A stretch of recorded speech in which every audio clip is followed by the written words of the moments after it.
Donc, merci de vous joindre à nous aujourd'hui pour notre webinaire Micro-Age parle technologie qui porte sur la réduction du risque de cybersécurité par une approche multicouche de la cybersécurité.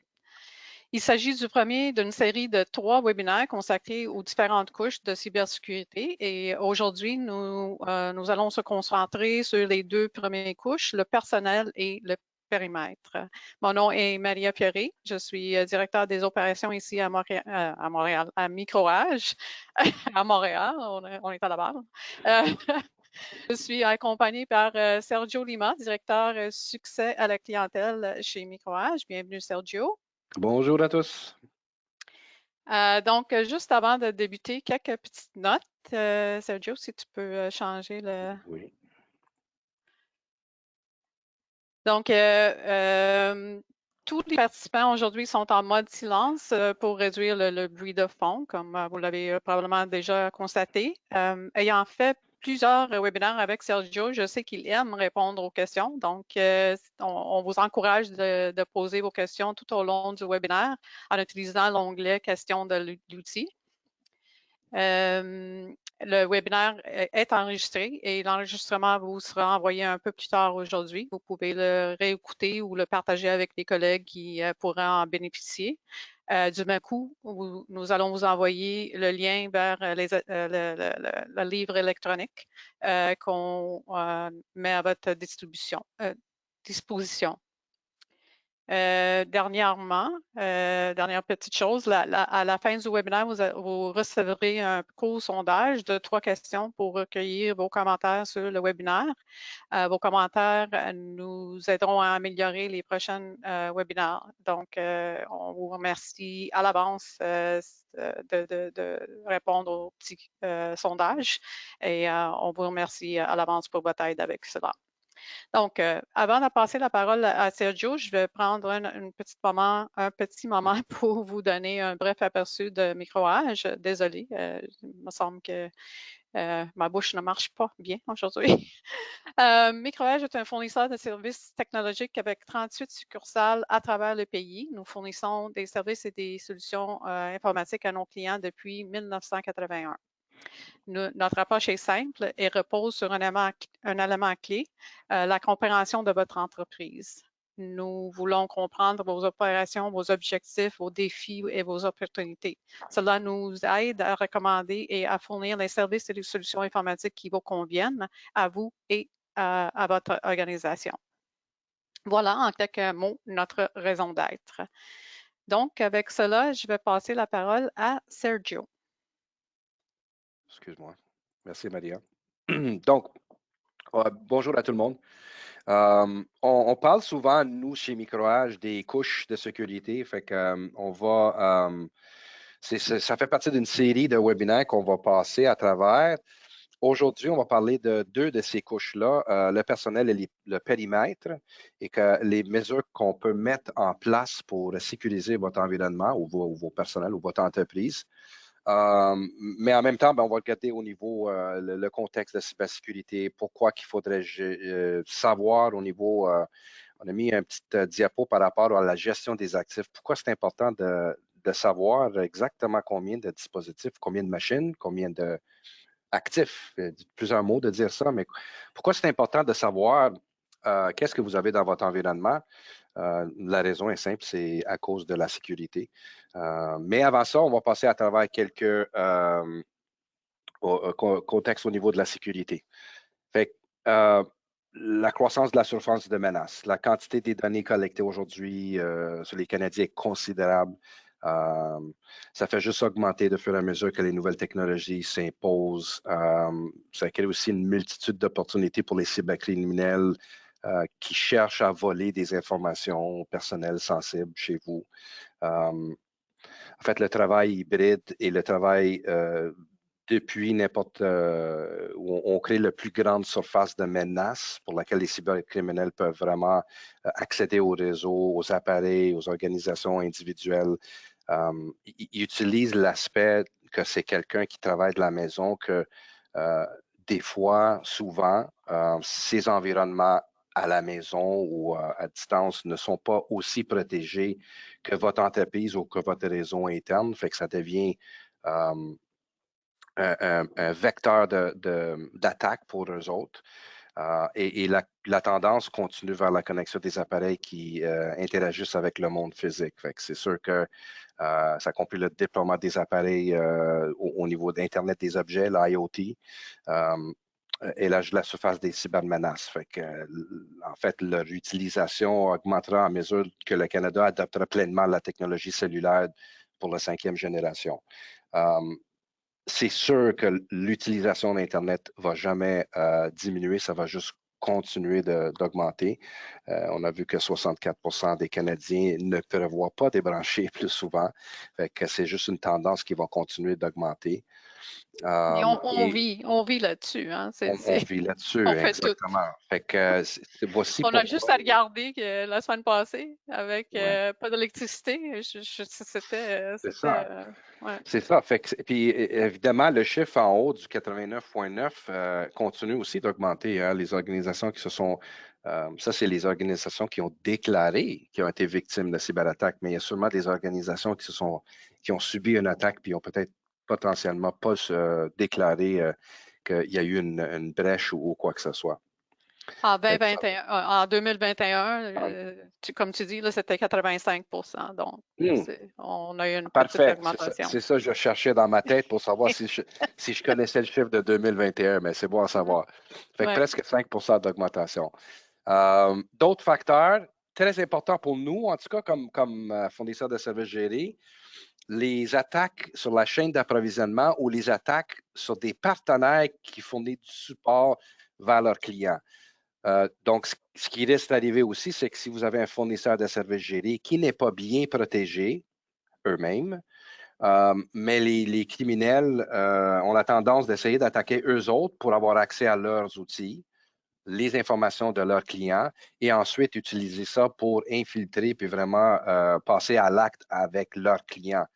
Fait que, encore une fois, c'est très important de toujours prendre en considération, si vous sélectionnez un fournisseur de services gérés, de vraiment faire vos devoirs puis de s'assurer que cette entreprise-là en TI a implémenté les bonnes solutions au niveau de la sécurité pour vous protéger, en fait.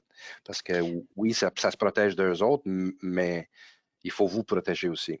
Mais ça s'applique à presque n'importe qui soit donne, tu sais, produit des produits pour des plus gros compagnies. Ça se peut que vous produisez, tu sais, vous êtes une petite compagnie je sais pas, 10, 15 personnes. Vous produisez un produit, une vis quelconque que, mettons, une plus grande compagnie Ouais, utilise. Mais là, vous avez, tu sais, vous êtes des fournisseurs. Mais vous avez plusieurs clients ou ça se peut un cabinet d'avocats, ou ouais, tu sais, ça s'applique à presque tout le monde parce que c'est c'est ça. peut-être pas vos informations qui veulent, peut-être oui, peut-être non, mais vous avez accès à d'autres informations à travers tout ça. Donc, Mais nous, on l'entend souvent, le monde qui dit, ben, je suis une petite, très petite entreprise, pourquoi que je serais la cible d'une attaque? Tout à fait raison, Maria. C'est peut-être que vous avez des clients que vous faites affaire avec, que ça l'intéresse à eux autres aussi. Fait que si vous ça. n'êtes pas bien protégé adéquatement, ben, eux autres, ils vont utiliser votre infrastructure et vos informations pour aller faire la prochaine étape à une autre entreprise que c'est vraiment la cible. Fait que ça, c'est une considération à prendre. Euh, Effectivement, les fraudes, les escroqueries, cybermenaces, les rançongiciels, ça continue d'augmenter. 150 000 fraudes ont été signalées au Canada en 2021, qui c'est un équivalent de 600 millions de dollars volés. Fait que c'est beaucoup d'argent. Je ne sais pas si on a des statistiques pour le 2022. Encore une fois, c'est sûr que ça a Non, augmenté. C'est ouais. sûr. Nous, on le voit avec l'activité chez nos clients, puis les bouches à l'oreille, les conversations qu'on a, les partenaires qu'on a. On le voit que ça fait juste continuer d'augmenter. Puis évidemment, ben, il y a des préoccupations au niveau géopolitique, puis les technologies comme l'intelligence artificielle qui rentrent en. Ça devient un facteur aussi, là, surtout pour les cybercriminels qui peuvent possiblement utiliser de l'intelligence artificielle pour faire leur travail pendant qu'ils prennent un café. Fait que, c'est-à-dire, on va parler, comme j'ai dit, il y a plusieurs couches. Des fois, on réfère ça à un oignon, mais effectivement, c'est des couches de sécurité qu'on peut appliquer dans votre environnement, dans votre entreprise. Ça commence avec le personnel, ça s'en va le périmètre. On a des couches au niveau du réseau, les périphériques ou les dispositifs actifs, les données en général.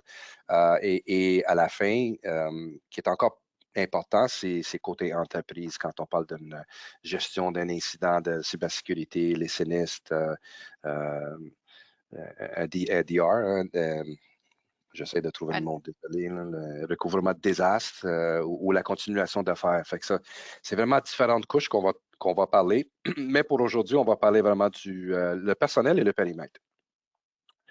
Donc, pourquoi que j'ai parlé de deux couches, mais là, je parle de la gestion des actifs.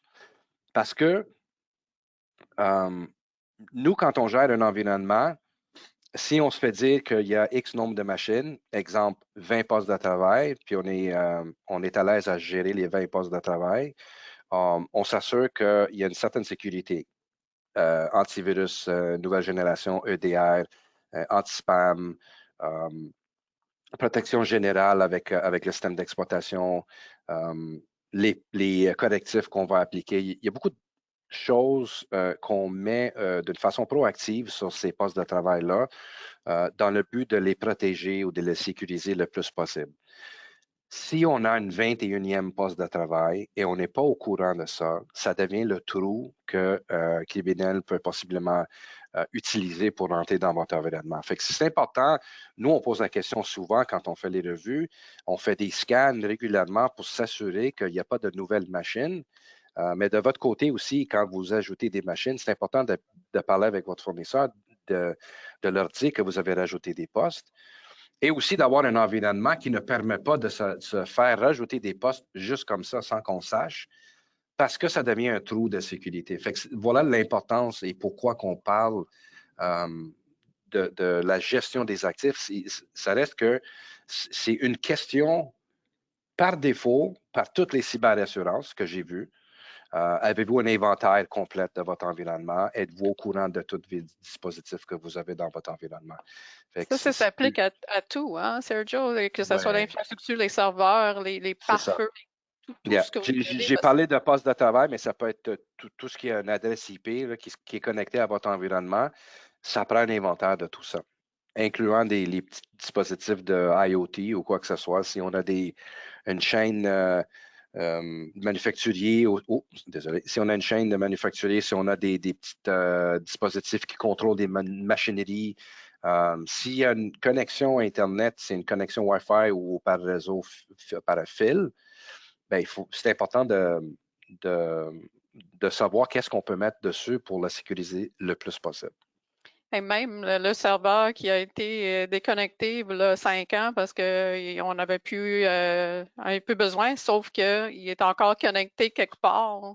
Parce qu'on Oui, a déjà vu des clients qui ont été, c'était comme une porte arrière d'entrée par les exactement. cybercriminels parce que tout le monde Exactement. l'avait oublié. C'est ça. C'est simple que ça. OK. Fait que, voilà, on parle de personnel et périmètre. Ce qu'on va toucher en premier, c'est au niveau de personnel, authentification. On a parlé de ça dans le passé, l'année d'avant, l'année d'avant. C'est un petit tableau qui est disponible sur Internet. Et ça change régulièrement.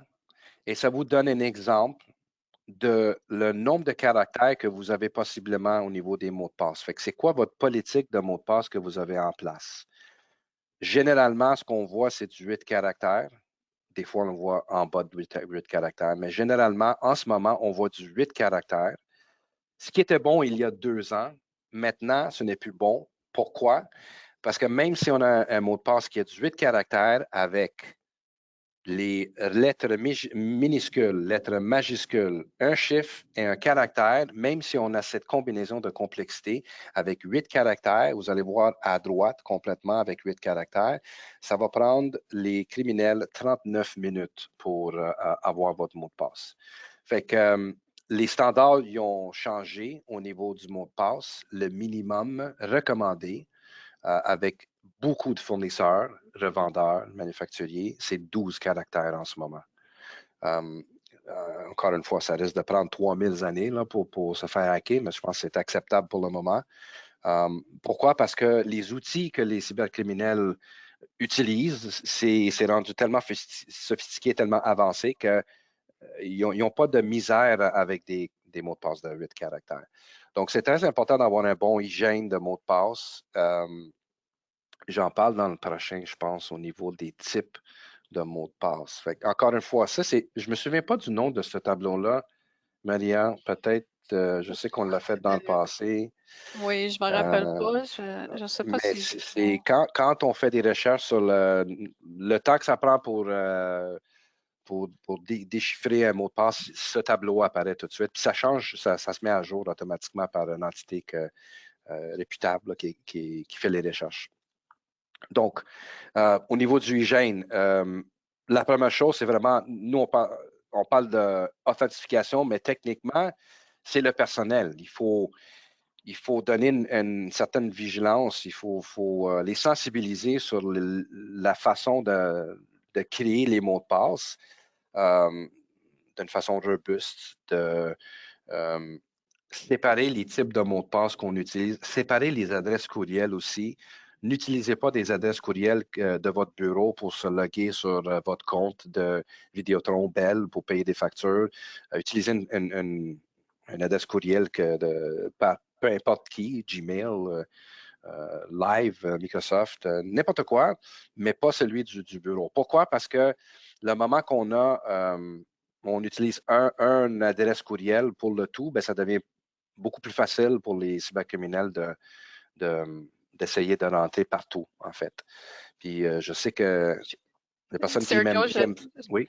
excuse-moi, j'allais juste mentionner, il y a Aziz qui nous a envoyé le lien pour le tableau, donc j'ai mis ça dans le Ah, chat. mon ami Aziz, il est toujours là pour m'aider. Merci, Aziz. Merci, Oui. merci. Fait que tout le monde peut aller voir puis C'est ça. comme Sergio dit, ça change régulièrement, fait que c'est bon Oui. de regarder Puis je ça. sais que personne ne va m'aimer, mais honnêtement, il y a quand même une bonne 70% des gens qui utilisent une variance du même mot de passe. Sorry, mais c'est la vérité, c'est la réalité.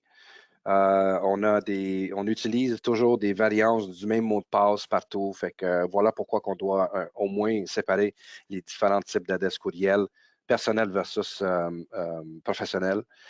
Et oui, commencer à changer les mots de passe puis ne pas utiliser le même genre de variance. Bon, là, vous allez dire, mais là, ça devient compliqué parce que je vais être obligé d'avoir une cinquantaine de mots de passe à souvenir, puis tous sont différents. Oui. Puis voilà pourquoi on est rendu au point où il faudrait utiliser potentiellement des logiciels qui vont nous aider à stocker, sauvegarder ces mots de passe sécuritairement, évidemment, pour ne pas être obligé d'avoir tout ça dans notre tête, mais d'avoir un outil qui peut nous aider, que ce soit par ordinateur ou qui est disponible sur votre appareil mobile, qui vous permet de rentrer dans certains sites avec des mots de passe assez complexes et ne pas être obligé de se souvenir de tous ces mots de passe. C'est un gestionnaire de mots de passe, dans le C'est un fond, parce gestionnaire de que mots de passe, exactement. j'avais lu une statistique bloquait comme moi qui disait que la personne moyenne gère à peu près 80 mots de passe pour toutes les applications, toutes personnelles et professionnelles. Oui. Donc, essayer de rappeler puis écrire 80 différents mots de passe, ça devient un peu lourd. Oui, exact. Il y a beaucoup de solutions qui existent. Je n'ai pas vraiment de préférence, honnêtement. Ils sont toutes à peu près le même prix par mois, quelques dollars par mois, je pense, ou $1 ou $2 par mois, si je ne me trompe pas. Ça a peut-être changé, ça a peut-être augmenté avec le temps. Mais c'est relativement, c'est pas dispendieux, en fait, pour une protection. Essayez de ne pas recycler vos mots de passe trop souvent. Il y a des politiques que nous, on suggère chez nos clients d'avoir un certain nombre de révisions de différents mots de passe avant qu'on soit capable de revenir sur l'autre, mais ça, c'est vraiment Si vous parlez avec votre fournisseur TI, sont en mesure de vous donner des recommandations sur qu'est-ce qui est la meilleure pratique dans l'industrie. Et vérifiez aussi les comptes d'utilisateurs. Si vous êtes administrateur de votre réseau, assurez-vous qu'il n'y a pas de comptes qui sont désactivés. Ça fait longtemps d'un employé qui n'est plus là, mais est-ce qu'on a vraiment besoin d'avoir ces comptes-là encore dans votre système, dans vos systèmes? Essayez de faire un nettoyage, un ménage de ces comptes-là. Ça peut être aussi au niveau personnel, assurez-vous que vous êtes au courant de tous tous les accès que vous avez, puis possiblement aller faire un changement de mot de passe régulièrement sur ces sites-là. Je pense que je ne sais pas si tu Sergio, avais d'autres choses.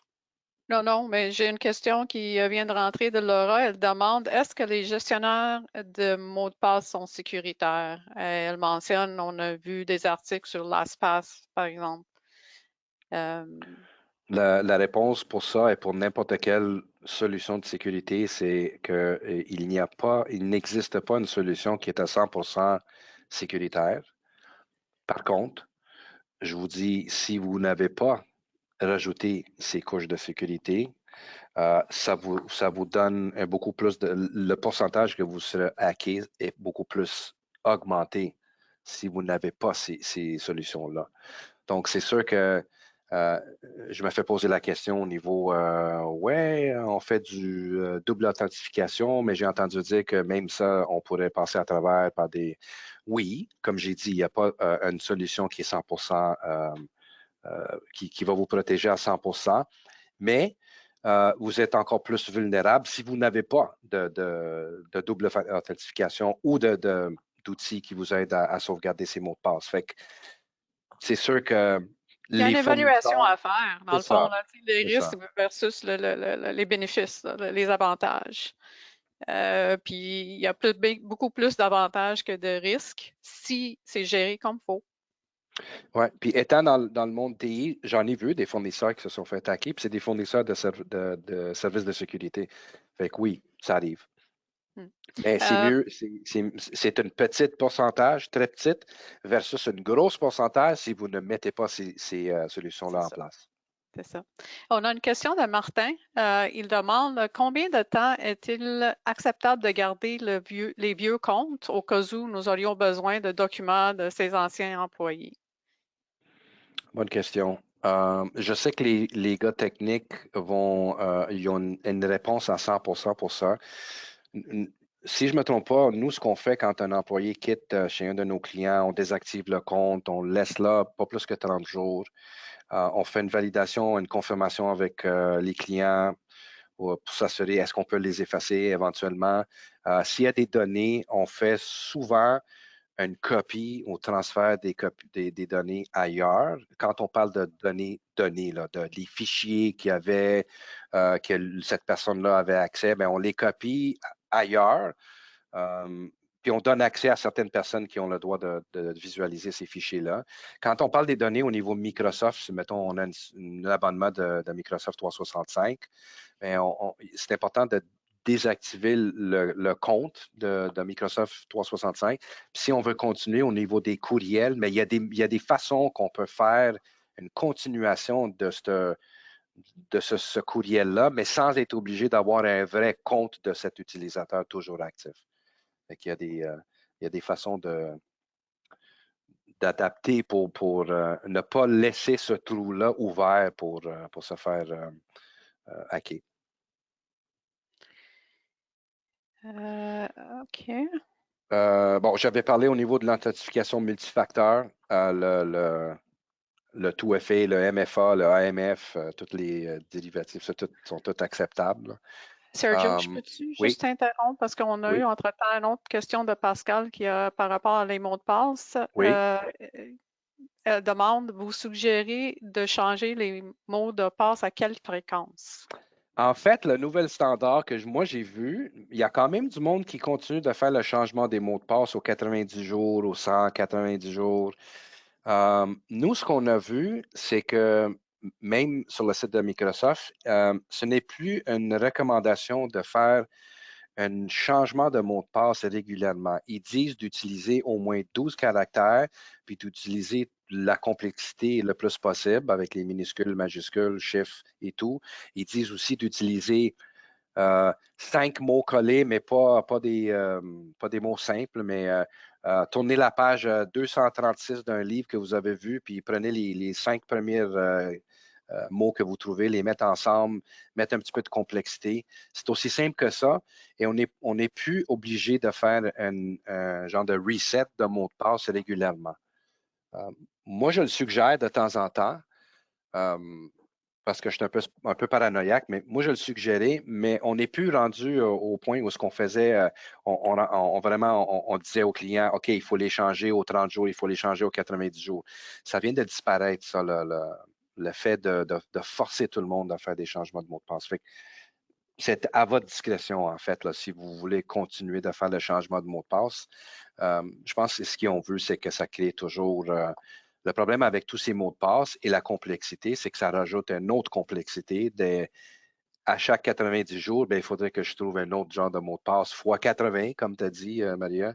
Il faut trouver un autre 80 mots de passe avec une complexité. Fait que ça devient difficile à gérer les mots de passe. Oui, faut vraiment suivre les meilleures pratiques, là, qui est de vraiment faire vos mots de passe le plus complexes possible, dans le fond. Oui, exact. Donc, parler du MFA ou le AMF,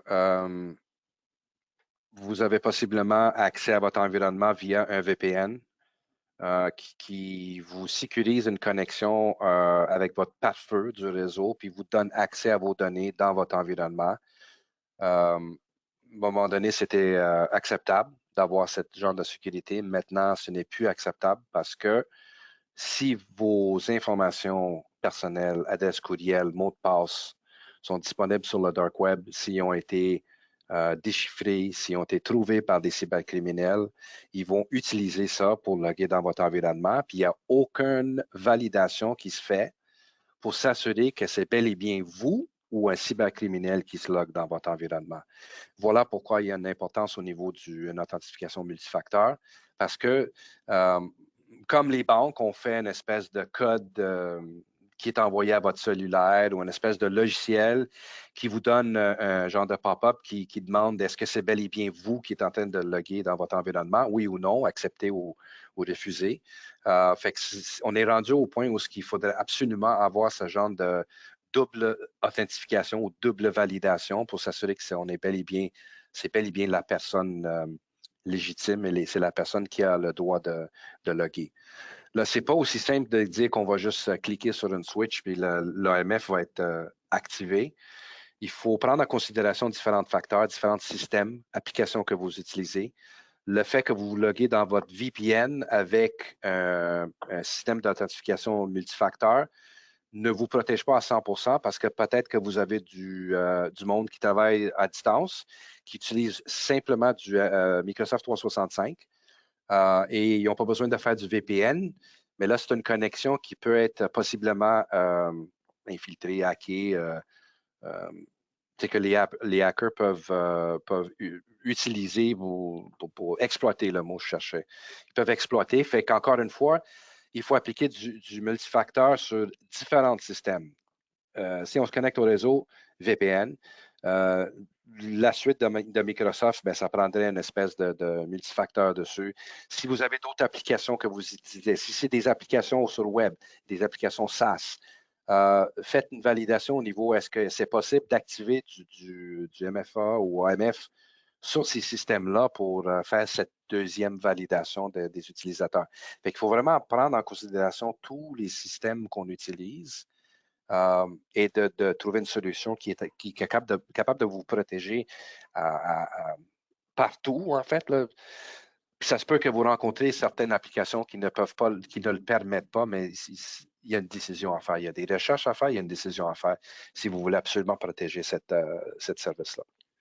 Ça, ce que tu dis, Sergio, il faut faire attention. Tu sais, surtout si vous voulez prendre une cyberassurance, premièrement, c'est une des contrôles qu'ils demandent Oui. et c'est difficile de trouver un assureur qui va vous donner de la cyberassurance si vous ne l'avez pas.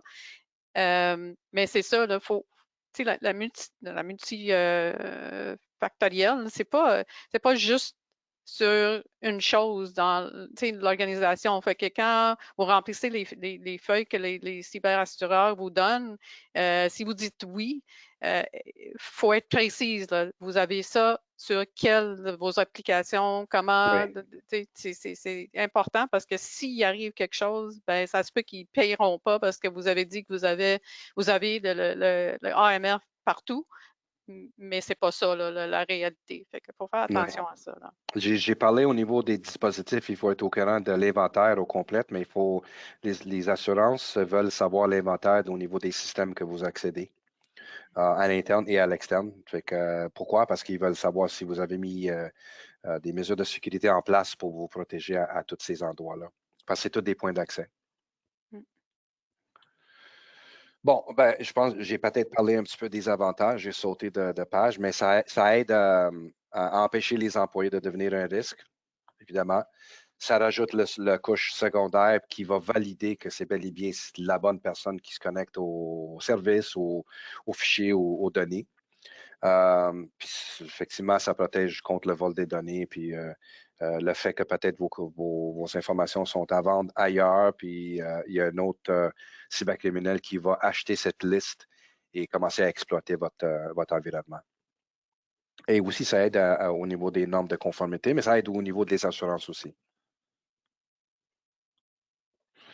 Bon, là, on continue avec le personnel. Là, il y a encore plus de responsabilités au niveau de l'employé. On a parlé plusieurs fois de ce sujet-là. C'est de sensibiliser vos employés sur la cybersécurité ou à la cybersécurité. Nous, on appelle ça réfléchissez avant de cliquer. En fait, c'est un genre de programme de formation et simulation. C'est du formation, simulation d'hameçonnage qu'on fait. Donc, on va faire semblant qu'on est des criminels. On va envoyer des courriels fictifs, essayer de pogner vos employés pour voir s'ils sont assez éduqués. Formé. Est-ce qu'ils cliquent formés? Est-ce qu'ils cliquent sur certaines choses qui ne sont pas censées? Suite à des résultats, nous, ce qu'on fait, c'est qu'on développe un programme de formation en ligne qui est accessible de n'importe où. Et ça donne c'est des petits vidéos et contenus, une bibliothèque pleine de différents sujets qu'on va former vos employés pour qu'ils soient plus vigilants. Suite à ces formations, ben, on continue de faire de l'hameçonnage. Et le but, en fait, c'est de faire un genre de test d'hameçonnage au début du mandat. C'est un mandat de 12 mois. On fait des tests au début, on voit le pourcentage de cliqueurs. Et à la fin de tout ça, ben, le but, c'est vraiment de diminuer et d'éduquer, former le monde pour diminuer ce risque-là. C'est les avantages, c'est sûr. Ça vous rend les employés un petit peu plus confiants parce que quand ils reçoivent un courriel, ils peuvent identifier facilement si c'est une fraude ou pas. Pas tous, mais il y a certains courriels que c'est comme évident, mais pourtant, il y a du monde qui clique quand même. Ça fait économiser au niveau de l'argent et du temps, ben, parce que si vous vous faites hacker, ben, ça coûte de l'argent avec les avocats, les assurances, avec le temps que vous n'êtes pas fonctionnel, etc. Fait que ça continue. Et ça vous donne la première couche au niveau des couches de sécurité. C'est une couche qu'on ne peut pas appliquer avec du matériel ou avec une solution de logiciel, mais c'est une couche de la vigilance de l'employé qui est souvent votre maillon faible dans votre environnement. Mais ce qui est le fun, là, ces formations-là, parce qu'on en fait nous aussi, là, c'est que ça couvre beaucoup de différents sujets, des mots de passe, des informations privées, comment s'en débarrasser, comment les partager. Oui, Ça couvre. connexion dans les cafés, l'aéroport, sécurité physique, Il y a plusieurs sujets, il y a beaucoup de sujets, en fait. Oui, de fait tout que, ça. et une des clés de ces formations-là, ou ce genre de service, c'est que, tu sais, tu le fais une fois par année ou une fois, tu sais, c'est pas assez parce que on oublie, on pense pas, il y a des nouveautés Mhm. qui vont introduire là-dedans. Fait que c'est quelque chose qu'il faut faire assez régulièrement, là. C'est pas quelque chose qu'on met en place une fois puis on l'oublie. C'est des choses tu sais, une formation, une sensibilisation comme ça, c'est récurrent, là. Tu sais, c'est comme ça qu'on apprend comme humain, c'est comme ça qu'on est capable d'absorber toutes les informations qu'ils nous envoient. Oui. Fait que c'est ça, là, c'est pas quelque chose que tu mets en place une fois, tu sais, ou une année, puis tu l'oublies la prochaine année, là. C'est ça. Ouais, le contenu est toujours mis à jour, fait qu'il y a toujours ce qui est à risque aujourd'hui, c'est peut-être pas le cas dans 6 mois. Il y a peut-être un autre genre de menace qui arrive, fait qu'il y a d'autres contenus qui sont rajoutés à cette bibliothèque. Fait que c'est sûr que ça évolue et ça évolue avec avec l'environnement de sécurité ou avec l'aspect au niveau de les menaces qui sortent à chaque jour. Il y a une question de Micheline que j'aimerais répondre, c'est quelle est la différence avec Sira? Sira, d'après ce que je comprends, c'est juste une autre solution de formation de La même chose. sensibilisation à la Ouais. cybersécurité. Il y en a plein Oui, tu sais, oui. En fait, différentes offres. C'est ça. Sira fournit une plateforme de formation et d'hameçonnage.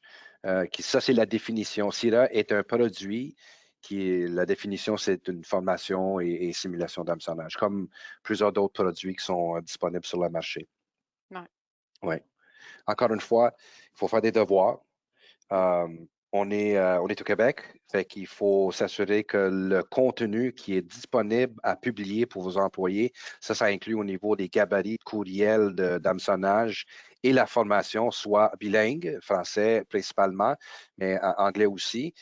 Fait qu'assurez-vous de trouver un produit qui est capable d'avoir au moins dans leur bibliothèque le nombre de sujets ou le contenu qui par rapport au français euh, c'est assez large comme bibliothèque. Sinon, on est obligé de donner la formation en anglais, puis C'est c'est pas vraiment le cas pour nous, en tout cas. non, non. Donc, on va passer à la prochaine couche, le périmètre, que ça fait longtemps qu'on met des solutions en place au niveau du périmètre. J'espère que tout le monde savent de quoi je parle. En fait, c'est relativement standard. Les pare-feux. Non, un routeur n'est pas adéquat. Ça fait des décennies qu'un routeur n'est plus adéquat pour être votre porte d'entrée dans votre environnement. Ça prend un vrai pare-feu par des compagnies qui sont réputables, des compagnies qui font des produits que nous, on appelle qui font la gestion des menaces avec des différentes couches de protection qui peuvent intégrer dans le pare-feu la détection d'intrusion, la prévention d'intrusion, l'anti-spam, l'antivirus, la catégorisation, le filtrage des sites web qui passent à travers le pare-feu. C'est ça qu'on parle En fait, c'est un pare-feu de nouvelle génération, mais ça fait quand même pas mal d'années que ça existe, mais ils appellent ça toujours un pare-feu de nouvelle génération. Mais assurez-vous d'avoir quelque chose qui est capable de faire, qui est capable d'inclure tous ces services-là que je viens tout juste de dire. Le pare-feu, il y a du monde qui pense que le pare-feu va vous protéger contre tout le spam qui va rentrer ou le pourriel. Ce n'est pas le cas. Ça prend, en ce moment, il faut les mettre toujours ensemble. Il faut toujours mettre en place une solution d'anti-spam que cette solution, le but, c'est vraiment de regarder au niveau le flux de courriel qui passe à travers, puis faire vraiment un genre de vérification, validation. Puis ça serait de filtrer les mauvais courriels avant que ça se rende chez vous. Fait qu'effectivement, encore une fois, ce n'est pas une solution qui vous protège à 100%, mais ça peut enlever, dépendamment des solutions qu'on sélectionne, puis dépendamment de la configuration qu'on met en place, bien, ça peut vraiment vous protéger au niveau ou diminuer le nombre de pourriels qu'on reçoit dans une journée ou dans une semaine. Fait que ça, c'est quelque chose qu'il faut absolument mettre en place. La surveillance dark web, c'est plus une mesure de proactivité ou de surveillance dans le but d'éviter que vos informations sont potentiellement à vendre sur le dark web. Fait que je donne un exemple. J'ai parlé avant si j'utilise mon adresse courriel de microage, puis je me log sur mon compte Vidéotron et j'ai peut-être le même pour mon mot de passe ou possiblement une variance du même mot de passe. Si Vidéotron se fait hacker, mes informations sont maintenant à vendre sur le dark web parce que quelqu'un va faire de l'argent sur ça.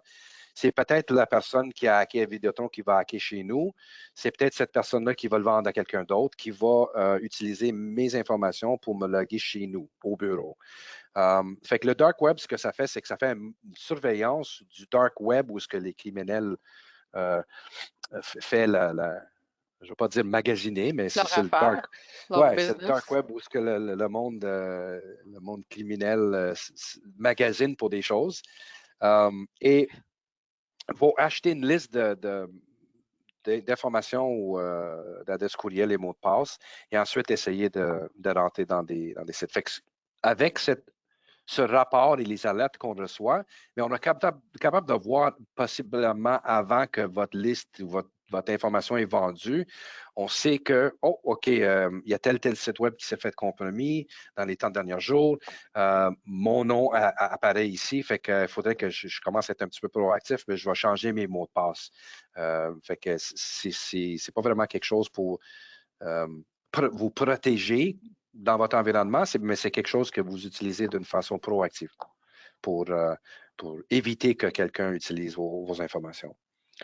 Et une fois que tout ça est en place, c'est toujours une meilleure pratique de parler avec une firme de sécurité spécialisée qui est capable de faire une test de pénétration pour assurer que tout a été installé, configuré comme il faut. Parce que nous, ce qu'on voit souvent, c'est qu'il y a tellement de politiques de sécurité qui sont installées à l'intérieur du pare-feu que des fois, ça devient tellement mélangeant et on arrive par une politique qui fait bypasser tout le reste, puis ça laisse des trous ouverts dans votre environnement. Fait que il faut toujours faire une validation de qu'est-ce qu'on vient d'installer. En fait, un test, on le fait une fois, et on a un snapshot de qu'est-ce qu'on a fait avec des correctifs, mais je recommande de faire ces tests réguliers au moins une fois par année pour s'assurer que tout va bien, puis peut-être qu'il y a eu des changements dans l'année, puis peut-être qu'on a ouvert un port sans le savoir. Il y a une couple d'affaires, Sergio, tu m'avais mentionné quand on se préparait pour cette présentation, les pare-feux, la configuration d'un pare-feu. Il y Oui. a aussi il faut gérer le pare-feu. Est-ce que tu peux en parler un peu plus Ben là-dessus? c'est ça, je disais vite fait, mais les pare-feux, quand on le met en place, c'est pas, on l'allume pas et ça fonctionne pas juste comme ça. Il faut mettre des paramètres, il faut faire sans être technique, je ne veux pas être trop technique, mais il y a des politiques ou des policies qu'on met, des politiques qu'on met en place dans la configuration du pare-feu qui dit j'ai tel service, tel serveur, j'ai besoin d'avoir accès ou pas avoir accès, tel usager. Il y a différentes polices qu'on permet ou on empêche du monde à rentrer, à passer à travers le pare-feu ou pas. Le problème avec ça, c'est que si ce n'est pas géré comme il faut, si peut-être c'est trop de personnes qui le gèrent aussi, on commence à perdre le contrôle au niveau des politiques qui sont en place. Pourquoi? Parce que c'est une espèce de... euh, c'est comme si telle affaire arrive, c'est une condition, c'est des conditions. Fait que si telle affaire arrive, OK, ou refuse, on passe à la prochaine politique. Mais ce qui arrive souvent, ce qu'on voit, c'est qu'il y a quelqu'un qui a mis une politique en place en plein milieu qui fait quasiment l'anti de tout ce qu'on vient de mettre en place. Fait que ça fait ouvrir les ports qu'on a fermés dans les premières politiques. C'est un peu ça qu'on voit aussi dans les pare-feux. Fait qu'il faut juste être vigilant au niveau... faut faire attention au niveau de la configuration des pare-feux. Il y a une question de Louis-Sébastien qui, on va dire ponctuelle. Pourriez-vous parler de la situation actuelle d'Hydro-Québec et des attaques que l'on entend parler cette semaine? Oh, j'ai reçu ça ce matin tôt par un de mes collègues. Il m'a texté ça. il a juste pris une photo de quelque chose, c'était marqué Hydro-Québec s'est fait hacker par des Russes ou quelque chose comme ça. Ouais. No J'ai name, le groupe Non, No c'est ça. Name. J'ai parlé avec plusieurs personnes. J'avais la radio, j'étais dans l'auto, j'écoutais les nouvelles. Puis là, tout ce que je sais en ce moment, parce que j'ai fait 2 réunions de clients, puis là, je viens de me loguer pour ce webinaire, fait que je ne connais pas beaucoup en ce moment. Mais ce que j'ai su, c'est que c'est le site web qui s'est fait hacker par une entité. Et Hydro-Québec disent que pour le moment, ça n'affecte pas les systèmes internes, mais on s'entend que le site web, souvent, j'assume, le site web d'Hydro-Québec est possiblement lié à des systèmes internes pour vous donner des mises à jour au niveau surtout la semaine passée, quand on a eu le verglas, ben, si on fait l'adresse, puis là, on sait si jamais il y a de l'électricité ou pas. Comment est-ce que ce site web interagit avec les autres systèmes à l'interne de chez Hydro-Québec? Puis est-ce qu'il y a des failles de sécurité à quelque part? On ne le sait pas. Fait que pour le moment, je ne peux pas vraiment parler plus que ça parce que honnêtement, c'est ce que j'ai entendu dans les nouvelles. Mais c'est Mais ça, c'est sûr qu'on va en entendre pendant quelques jours, c'est sûr. ben, c'est ça. La nouvelle vient de tomber, fait qu'on a plus ou moins des informations. Benoît dit que Hydro a tweeté un DDoS, Denial of service, oui. Denial of Ouais, Service Attack ce matin. Fait c'est ça. qu'on va sûrement avoir plus d'informations, mais dans des cas-là, ça prend quand même quelques jours avant de vraiment comprendre l'ampleur de Oui, l'attaque, right? Fait ouais, que, puis c'est ça, c'est plus de nouvelles à suivre, ça c'est sûr. Je sais aussi qu'il y a une entité hydro, je pense en Alberta aussi, qui s'est fait hacker, quasiment en même temps. Fait que on n'est pas mais les seuls. Puis personne n'est à l'abri.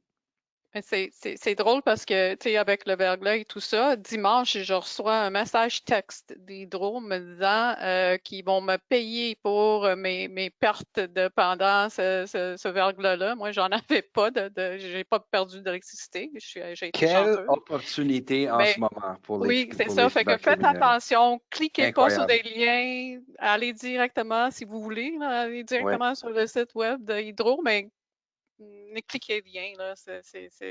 Ouais. oui. À chaque fois qu'on a une firme assez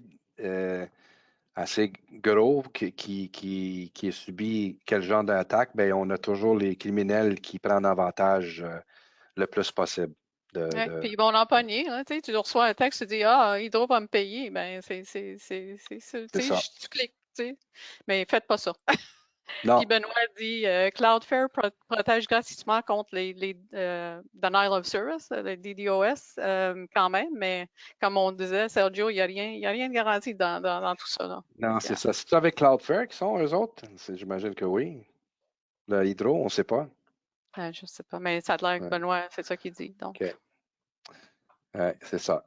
Comme j'ai dit, il n'y a rien à 100%, Non, malheureusement. non. Fait que je pense Fait que voici ça, c'est les deux couches en haut. Encore une fois, je vais répéter, c'est les couches extérieures d'une organisation. Assurez-vous que c'est correctement protégé au niveau de la sécurité, cybersécurité. Mais c'est sûr que nous, dans les prochains mois, on va continuer cette aventure, puis on va continuer de parler des autres 4 couches de réseau périphérique, données et entreprises dans les prochains webinaires. Fait que soyez attentifs aux invitations, aux nouvelles. Je passe la parole à Maria pour explication au niveau du livre électronique. Oui, ben c'est ça. Comme on a promis, on a un livre électronique qu'on met à votre disposition, dans le fond, qui parle un peu de qu'est-ce qu'on vient de parler. Pour avoir plus d'informations, un peu plus de détails là-dessus. Il y a le lien, mais je viens de aussi mettre le lien dans le chat, fait que vous n'avez pas besoin de tout l'écrire, là. Vous pouvez juste prendre le lien dans le chat et cliquer dessus. Je vois pas d'autres questions qui rentrent, mais si vous en avez d'autres questions, n'hésitez pas à le mettre là-dedans pendant qu'on fait un petit wrap-up là, du webinaire. Euh, Donc, je voulais juste dire merci de nous avoir rejoints aujourd'hui. Nous vous encourageons à télécharger le livre électronique et contacter votre microage local pour toute question. Et nous espérons vous revoir lors de notre prochain webinaire Microage par technologie le 18 mai prochain. Nous allons refaire un de nos webinaires un peu plus populaires. Justement, on parlait de la sensibilisation à la cybersécurité. Fait que on fait d'habitude 2 fois par année un genre de webinaire où on apprend à qui veut se joindre à nous, là, comment reconnaître les tentatives d'hameçonnage et faire un petit test de connaissance parce on joue un jeu qui s'appelle Hameçon illégitime. Donc, si vous voulez vous rejoindre à nous, c'est le 18 mai. Les invitations vont être envoyées dans les prochains jours. Fait que on vous invite à nous rejoindre pour ça. Et comme Sergio a dit, on a une série de 3 webinaires sur les différentes couches. Fait que le prochain webinaire pour les couches de cybersécurité, ça va être au mois de juin. Fait qu'avec ça, je vois pas d'autres questions. Pascal dit merci. Fait que bienvenue, Pascal, et on espère que vous allez nous rejoindre encore une fois à nous pour la prochaine. Donc, encore une fois, merci, Sergio. Comme d'habitude, tu fais un Merci, excellent Maria. travail. Merci à tout le monde d'être présent, oui. Et merci à vous tous d'avoir passé la dernière presque heure avec nous. Et on vous souhaite une excellente journée. Et merci à toi, Joël, pour l'info. On est content de partager l'information qui est important pour vous. Donc, avec ça, encore une fois, merci et on Bonne vous souhaite journée. une très belle journée. Merci. Bye bye.